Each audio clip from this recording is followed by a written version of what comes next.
subjekti i punës në kuadrë të reformës zgjedhore. Është ligji zgjedhor, që është ligji në zbatim të cilit merret pushteti. Bëhet fjalë për një ligj shumë të rëndësishëm, për sa kohë që bëhet fjalë për këtë që sa ju thash pak më parë, që do të thotë se interesat pastaj të atyre që kanë mundësi ta shkruajnë ligjin, kanë mundësi të ndërhyjnë në ligj pa të bëjnë amendime të ligjit, janë gjithmonë mundësirat të cilat trajtohen në përgjithësi këtu tek ne, dhe kjo është për të theksuar, jo si rrugë për të mirë rregulluar legjislacionin për ta bërë atë sa më funksional në kuptimin e realizimit të kushteve të nevojshme, se këto formon ligji për zgjedhje demokratike, por përdoret si mundësi për të ndërtuar nëpërmjet ligjit rrugë dhe mekanizmat të tilla që t'i bëjnë më mirë të mundshme, më shumë të suksesshme në garën zgjedhore ata të cilët i bëjnë ndryshimet. Dhe ndryshimet gjithmonë kanë qenë bipartizane, vullneti i PD-s dhe i PS-s është materializuar në këto ndryshime. I gjithë kjo lloj sjellje dhe i gjithë produktet që kanë ardhur nëpërmjet saj nuk ka pse të anatemojmë në kuptimin që ç'është kjo që po bëhet, si ka mundësi që në Shqipëri të ndodhi kështu. Është për mua një proces i cili me të cilin ballafaqohen vendet dhe shoqëritë, jo vetëm këtu tek ne, po kudo. Sepse kur hyn në garë, do që të arrish maksimumet. Në këtë rast të fitosh, të marrësh pushtetin. Dhe nëse në të njëjtën kohë mundësit i ke patur para fillimit të garës si ti jesh pjesë e ndërtimit të rregullave të kësaj gare, natyrisht që do bësh maksimumet që këto rregulla të ndërtosh në funksion të interesit tënd në garën e ardhshme.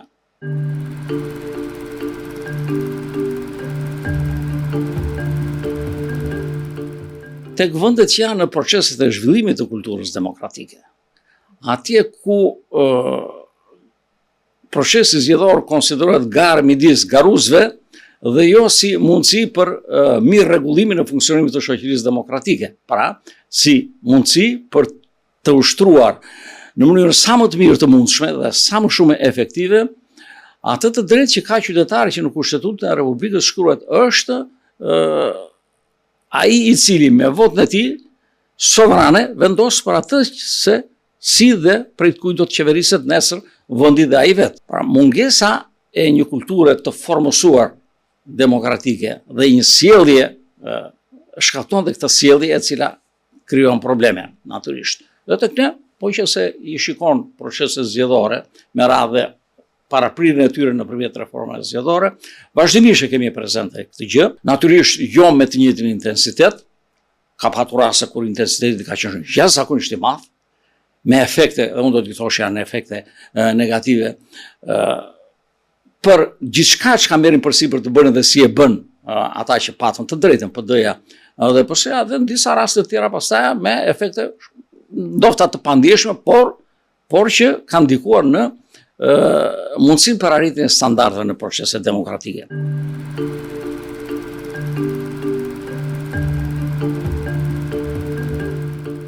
Kulmi i asaj që le ta quajmë ndërhyrje, e cila nuk shkon në përputhje me ato objektiv që ka një shoqëri për të zhvilluar si shoqëri demokratike, ndryshimet që janë bërë në Kushtetutë në 2008. Ato ndryshime të cilat pas kësaja, dhe këtu flasim për ndryshime që kanë të bëjnë me procesin zgjedhor, sepse kujtoj që në 2008 nuk u ndryshuan vetëm dispozitat dhe mënyra e trajtimit të problemeve të ndryshme në Kushtetutë, jo vetëm për zgjedhjet, por edhe për të tjerat.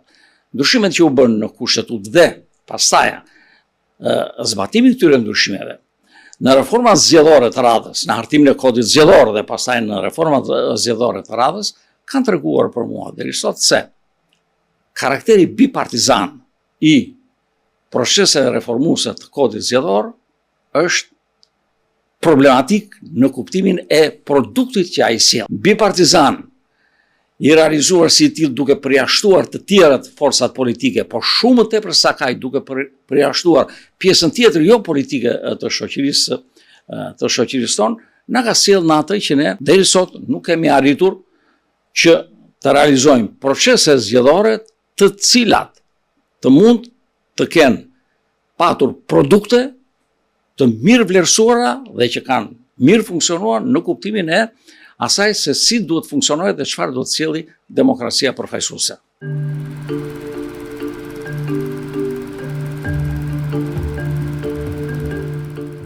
Të kërkosh pastaj shpjegime dhe argumentime të asaj dhe vlerësime pastaj të asaj se sa dhe si është përfaqësuar populli nëpërmjet një procesi zgjedhor, duke u referuar sistemit, përgjigjja është gjithmonë në nivelin teorik. Nuk ka sistem i cili mund të jetë më i mirë ose më i keq nga tjetri në kuptimin e zhvillimit të kësaj komponente të rëndësishme të një shoqërie demokratike që janë proceset zgjedhore. Varet se çfarë një vend vendos dhe si vendos një vend që të konvertoj vullnetin e shprehur me vot në përfaqësimin në institucion që zgjidhet, në këtë rast në kuvendin e Shqipërisë. Ne, si një shoqëri që kemi qenë në formimin e sipër dhe vazhdojmë të jemi në formimin e sipër në kuptimin e kulturës demokratike, gjatë asaj periudhe gati 30 vjeçare, kemi provuar jo një po disa sisteme zgjedhore. Pra kemi qenë totalisht të paqëndrueshëm në vendimin ton dhe në zgjedhjen ton për atë se si do ta konvertojmë votën në mandate përfaqësuese. Të gjithë kanë patur të përbashkët atë të cilët kur e trajton këtë problem të duket se pikërisht këtu është e keqja. Fakti që kandidatët, pra oferta që i vjen qytetarit për të votuar janë rezultati vullnetit të subjekteve zgjedhore dhe partive politike. Edhe në qoftë se jemi në një garë majoritare, kandidatët i vendosin partitë politike, edhe nëse jemi në një garë proporcionale, listën e kandidatëve hartojnë partitë politike. Pra, nuk duhet të kërkojmë zgjidhje të problemit, kryesisht dhe vetëm këtu. Çfarë do të bëjmë?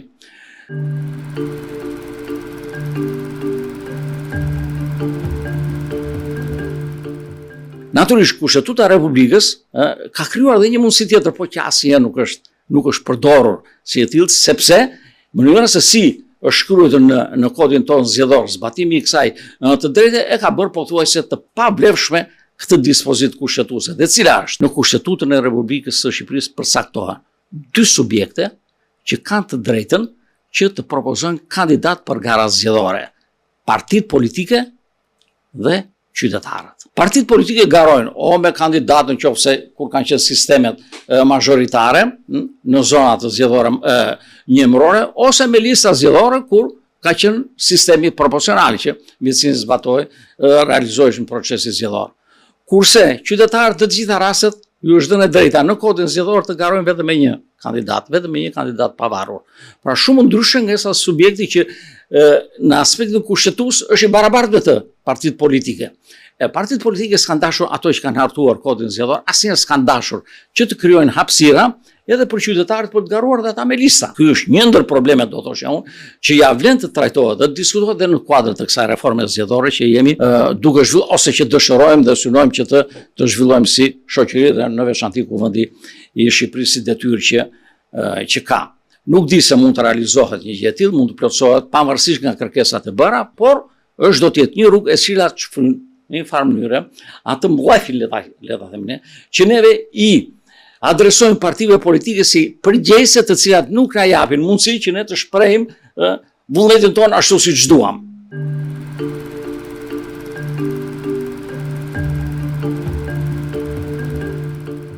Ndërsa sistemi majoritar, dhe ne kemi përdorur këtë sistem, jo në pak zgjedhje, i krijon mundësi qytetarit që ai me vot të zgjedhë vetë ai që do të përfaqësohet, por mos harrojmë, të zgjedhë atë midis atyre, të cilat ju paraqesin partitë politike. Në proporcional, me listat mbyllura nuk ndodh një gjë e tillë, nuk i kërkohet fare një gjë e tillë, nuk i mundsohet një gjë e tillë qytetarit, po i thuhet voto për subjektin, dhe po votove për subjektin, ke parasysh që votove edhe për listën, në fakt votove për listën e tij. Kështu që lidhja midis qytetarit dhe kandidatit që zgjidhet si përfaqësues i tij në Kuvendin e Shqipërisë, duket se është shumë larg asaj që realizon një sistem majoritar. Realisht është, por nuk se zgjidh ndonjë gjë shumë thelbësore në marrëdhëniet midis qytetarëve dhe të zgjedhurëve të tyre. Rregullohet kjo edhe në kushtet e një sistemi proporcional. Rregullohet mirë bile, jo keq. Tentativa për ta rregulluar është ndryshimi i kushtetues që u bë në 2020, në të cilin u parashikuan siç nuk ishte më përpara e parashikuar, që qytetari përveç votës për subjektin të ushtonte dhe votën parapërkyese për kandidatin që donte ai të subjektit përkatës, për atë që quhet në lista hapja e listave zgjedhore. Por hapja e listave binde në kundërshtim dhe kjo nuk është deklarat, por është fakt i prekur me dorë tash me interesin e subjektit politik, me leadershipit të subjektit politik, pra kryetarit të partisë politike, i cili ka dashur që të ruante atë mundësi që i jepte ndryshimi kushtetues i 2008-s, që ishte ai alfa dhe omega për ata që do të ishin nesër deputet nëpërmjet renditjes së tyre në listë dhe duke patur listën të mbyllur. Dhe dim se çfarë marifete u bën pastaj. Marifeti i parë në 2021 ishte Hersi, që praktikisht e shton në zero efektin e votës parapërkyese. I dyti, pasi Hersi u konsiderua jo kushtetues nga gjykata kushtetuese, ishte hapja e listës vetëm në 2/3 e saj, që është në zbatim të dispozitës kushtetuese, por shumë larg arsyes pse u ndërhyn kushtetut dhe u bën këto ndryshime të kushtetuese. Kujtoj që kryetari i mazhorancës në atë kohë në 2020-ën për të ndërhyrë në kushtetut përdori pikërisht këtë moment, duke thënë që ne duhet të zbatojmë çfarë kërkon qytetari, pra të jetë edhe ai vendimarrës për përfaqësuesit nesër në Kuvendin e Shqipërisë nëpërmjet votës parapërkyese e tij, kështu që ne do t'i hapim listat.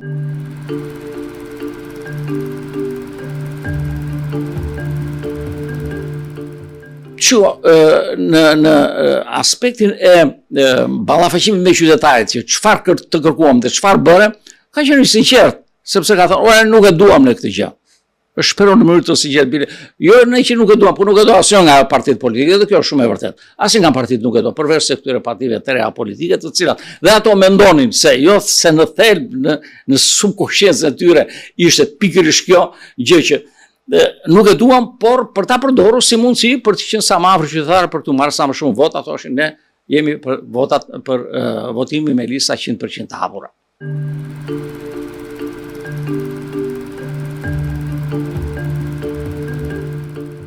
Unë do të ndaja në dy aspekte të rëndësishme punën e Komisionit për Reformën Zgjedhore. Aspekti i parë është diçka që duhet bëj ky komision për të pasqyruar në legjislacionin zgjedhor rekomandimet e OSBE-ut, por edhe të tjerëve, të subjekteve vëzhguese të zgjedhjeve vendore këtu, dhe e dyta, ndryshimet në legjislacion për të bërë në legjislacion zgjedhor, në kodin zgjedhor, për të bërë sa më shumë të zvogluar hapësirën e efekteve negative që sollën ndryshimet kushtetuese të 2008-s në proceset zgjedhore që zhvilluan këtu. Kjo dyta shumë e rëndësishme, unë nuk di nëse Komisioni Parlamentar për Reformën Zgjedhore do ta bëj pjesë të punës vet, por ditë ju them këtë gjë që pjesa tjetër jo politike vendit. Pra shoqëria civile, në të cilën si përkas edhe unë, do ta ketë si kryefjalë të veprimit të saj pikërisht këtë gjë. Pra, nxitjen, kërkesën e vazhdueshme dhe presionin e vazhdueshëm ndaj forcave politike kryesore, PD-s dhe PS-s, për të bërë pjesë të ndryshime legjislacionit zgjedhor, ndryshime të cilat do të çbënin sa më shumë që të jetë mundur efektet negative të reformës kushtetuese të 2008-s.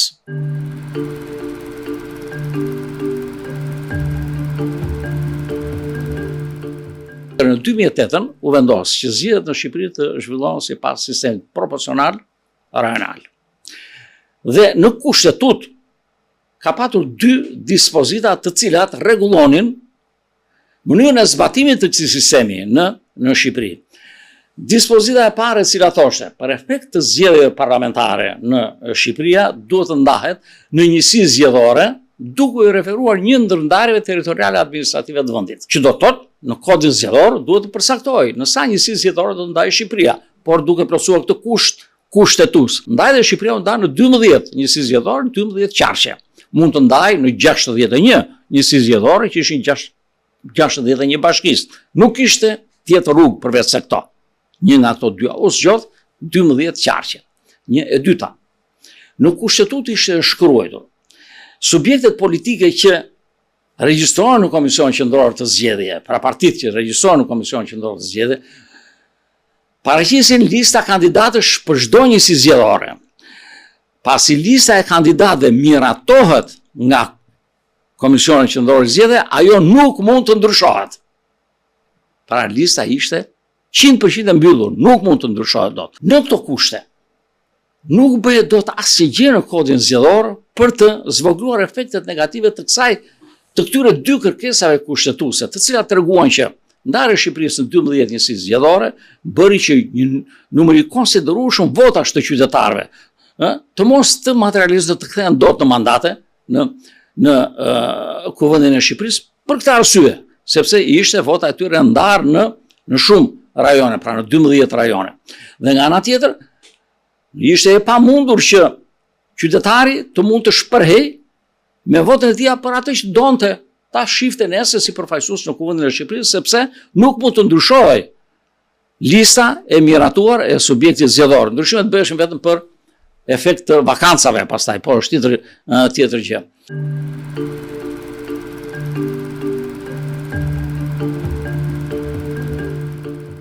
Në 2020, kur u ndërhyu në kushtetut, u bën dy ndryshime të cilat për mua, të paktën klasa politike, partit politike, jo mazhoranca, se mazhoranca është ajo që i bëri këto ndryshime, asnjëherë nuk janë referuar dhe nuk janë përpjekur që të marrin maksimumet e mundshme nga këto ndryshime që u bën në kushtetut. Ndryshimi i parë, shumë i rëndësishëm, bile unë kam pasën shpesh këtë gjë që se kam kuptuar asnjëherë pse e bëri Partia Socialiste këtë lloj ndryshimi në kushtetut kur s'ja kërkoi askush, është heqja nga kushtetuta e kushtit që Shqipëria të ndahet në njësi zgjedhore duke u referuar një ndër ndarjeve territoriale administrative të vendit. Dhe vendosja në kodin zgjedhor pastaj e ndarjes së Shqipërisë në njësi zgjedhore, që do të thotë sot me ndryshimet në kodin zgjedhor mund të futeshin një dispozitë të shkruar, një dispozitë thuash për efekt të zgjedhjeve parlamentare Shqipëria ndahet në dy njësi zgjedhore. Ose ajo që unë kam shpënë së bashku me shokët të mi si propozim në Kuvendin e Shqipërisë është ndarja e Shqipërisë në 4 njësi zgjedhore.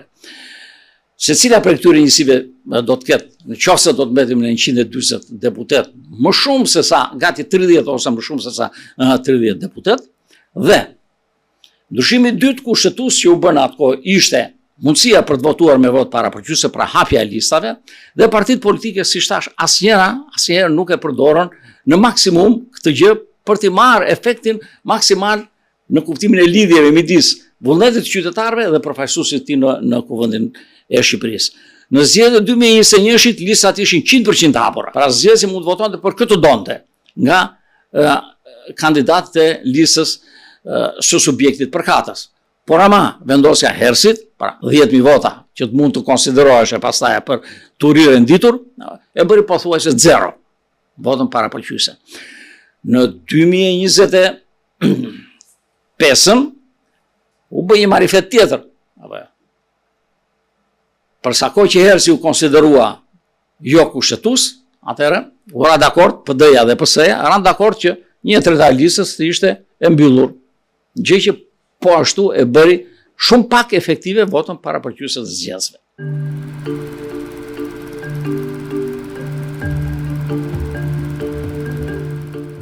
Si nisëm qytetarë ligjvënëse, do të shohim një projekt ligj në Kuvendin e Shqipërisë që në një rrugë të tillë kushtetuese që do ndjekim që kushtetuta na jep këtë, ti detyrojmë që ta marrim në konsiderat variantin ton, draftin ton, do të vendoset në 4 njësi zgjedhore me lista 100% hapura. Në qoftë se vendosim një gjë të tillë, neve shkojmë pas kësaj edhe krah të gjithë atyre të cilët anatemuan, pra pjesës politike, opozitën në këtë rast, që anatemojnë ndërhyrjen në kushtetut dhe ndryshimi kushtetues që u bë në 2020, i cili ndaloi koalicionet parazgjedhore së subjekte politike të cilat mund të garojnë ku çdo parti të ketë listat e saj zgjedhore.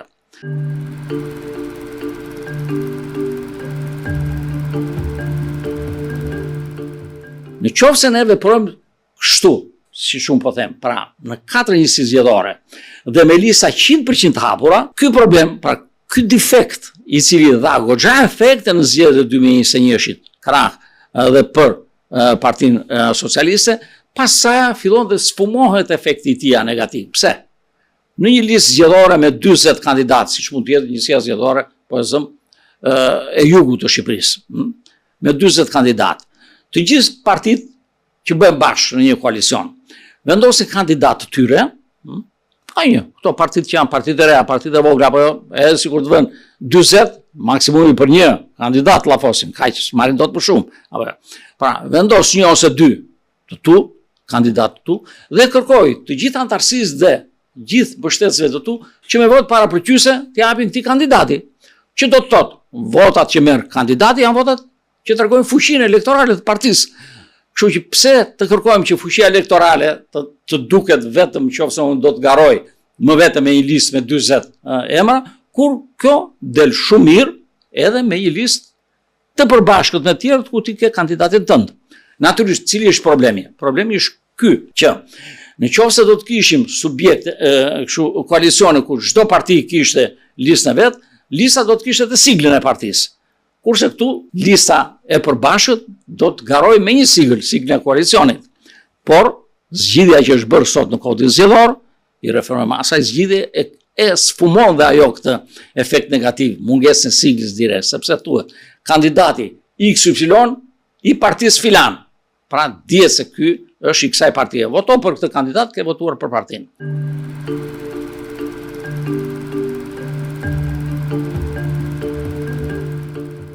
Këto ndryshime, të cilat të shoqëruar dhe me një ndryshim tjetër që ne propozojmë të bëhet, dhe që është mënyra, formula që do përdoret për ndarjen e mandateve midis subjekteve politike. Sot ne kemi formulën TOND, që do të thotë një formulë e cila e ndërtuar si e tillë nga ai hartuesi i saj nga TOND, bënte që në kushtet e një sistemi proporcional, të cilët në themel të tyre kanë ndërtimin e një strukture politike në organin që zgjidhet shumë afër proporcionale me votat e hedhura në kuti, por larg mundësive për të krijuar mazhoranca të qëndrueshme dhe pastaj kërkon që të ketë koalicione pas zgjedhore dhe TOND me formulën e tij e bëri tillë që të favorizohet partia e parë. Pra nëse kthehemi tek mënyra se si e trajton këtë problem Greqia. Greqia ka vendosur primin. Ti e del forca e parë politike, merr dhe kaq deputet, vetëm se e forca e parë politike për të bërë mazhorancën. Kurse TOND thotë ti e forca e parë politike, nuk e bën dot mazhorancën, unë do të ndihmoj për të bërë mazhorancën duke dhënë ca mandate nëpërmjet formulës. Pra që në tavolinë dihet se ti do marrësh disa mandate nëpërmjet formulës. Mund marrësh po e them 48% të votave, por të arrish në përfaqësimin në Kuvendin e Shqipërisë mbi 50%, pra të bësh mazhorancë vetëm si rezultati i formulës. Ne kërkojmë që të ndryshohet kjo formulë. Pse? Sepse ne nuk vuajmë rezultatet të paktën kanë treguar në vendin tonë nga e keqja që ka, defekti që ka sistemi proporcional, i cili krijon mazhoranca jo të qëndrueshme.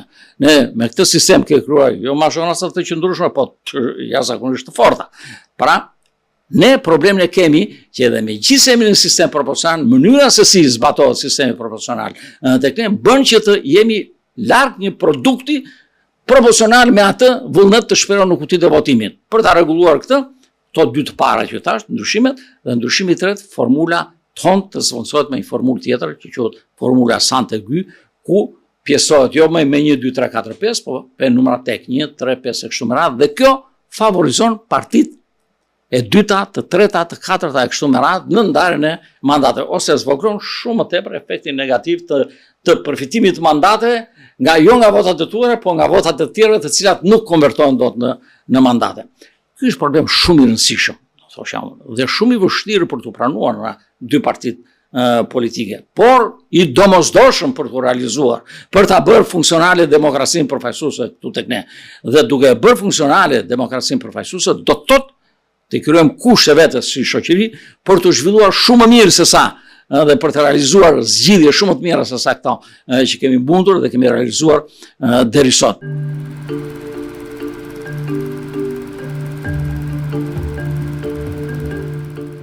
Depolitizimin e administratës zgjedhore. Ka ardhur koha që ne ta fillojmë këtë proces. Ne kemi tentuar për të realizuar këtë proces, por duke punuar vetëm në majën e gjës në Komisionin Qendror të Zgjedhjeve, ai komision që ka qenë ndërtuar sipas kërkesave të Kushtetutës të 98-s, synonte që ta realizonte këtë gjë, dim se çfarë produkte solli. Jemi përpjekur edhe me këtë që është bërë tashmë së fundi me një kompozim mix, pra me një komisioner shtetëror dhe me 2 organe kolegjiale për ta realizuar këtë gjë, për ta filluar procesin e departizimit. Nuk e kemi bërë dot deri sot, është e domosdoshme që të fillojmë ta bëjmë.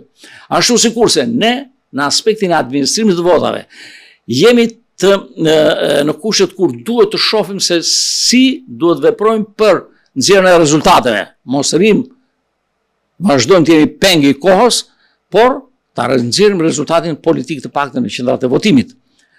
Të shkojmë atje ku kemi qenë për të mos patur këtë diferencë që kemi edhe me Kosovën qoftë.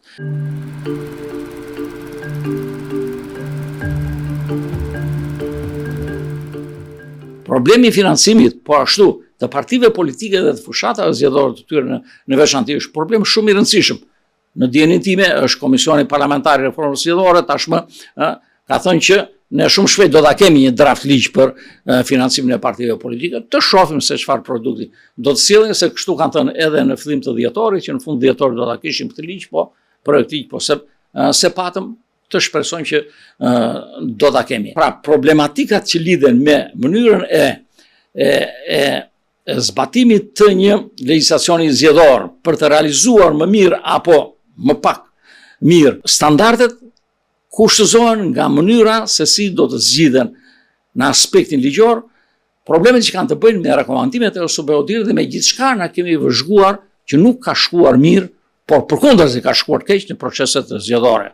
Dhe këtu ke shit blerën e votës, sjelljen e administratës, po këta që ndikojnë intimidimi i zgjedhësve, patronazhistët e kështu me radhë. Pra nuk janë pak probleme, në asnjë mënyrë nuk mund të kërkohet menjëherë që të zgjidhen të gjitha, po për mua duhet të ketë një prioritet në ato se çfarë duhet të zgjidhen duke patur si kryefjalë, jo se çfarë rezultati mund të arrijë nëpërmjet këtyre rregullave unë si subjekt politik që hyj në garë, por çfarë mund të arrijmë si rezultati i një procesi zgjedhor në mirë qeverisjen e vendit, mirë qeverisjen demokratike të vendit.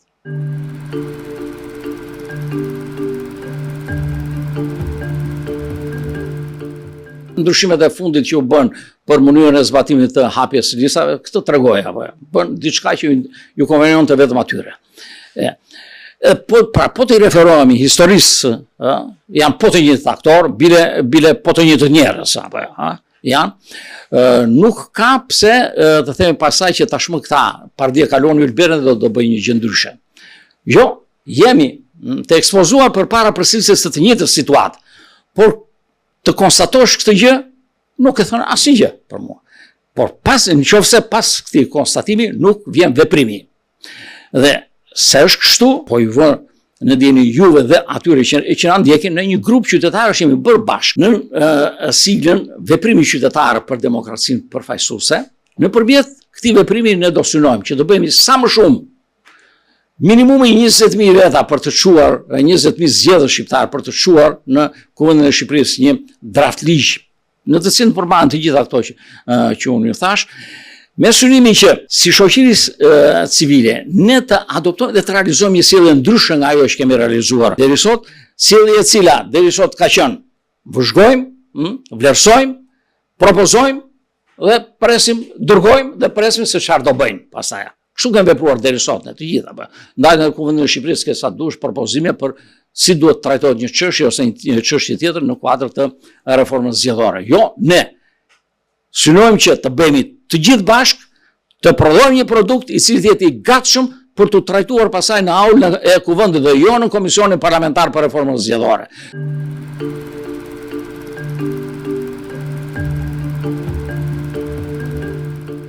Në aulën e Kuvendit ka shumë të tepër përfaqësim dhe shumë të tepër vullnete se sa vullnetet e 12 apo të cilët janë në atë komision me fuqi të barabarta fuqinë e vetos.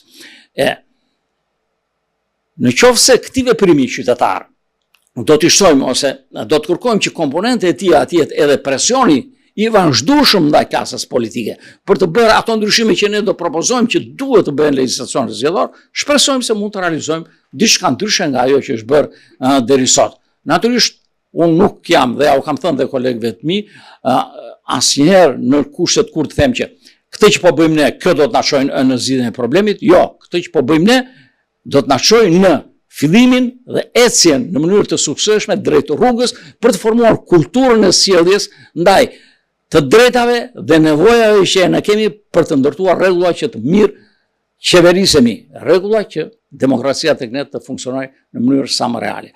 Dhe e gjithë kjo ide dhe gjithë kjo punë tashmë e nisur, çdo ditë po bën qytetarë të tjerë ti bashkohen, nuk janë të paktë ata të cilët kërkojnë të bëjnë pjesë e saj, jo vetëm duke firmosur nesër një formular që jam dakord me këtë gjë, por edhe duke prur mendimin dhe propozimin e tyre se si mund të trajtohet një çështje të caktuar dhe në çfarë mënyre dhe pse ata e propozojnë si të tillë. Pra, po shoh që është një rrugë që do ta shpjeri diku, mbase jo në fund, në finish, atje ku ne do duam, sepse finishi për mua është zorshëm i arritshëm, përsa kohë që dhe procesi i kultur formimi demokratik nuk mund të thotë që ka një finish, është i vazhdueshëm, por është domosdoshme për të bërë dhe ne jemi këmbgulës për ta zhvilluar në mënyrë më të mirë të mundshme këtë gjë, me qëllim që në zgjedhjet e ardhshme për organet e qeverisjes lokale dhe për organet pasaj për Kuvendin e Shqipërisë, legjislacioni të ketë edhe atë pra vullin e produktit që ne do të realizojmë së bashku si qytetar, jashtë interesave të partive politike, natyrisht duke i konsideruar, duke i marrë në konsiderat interesat e tyre dhe të gjithin në funksion të interesit të vetë qytetarit.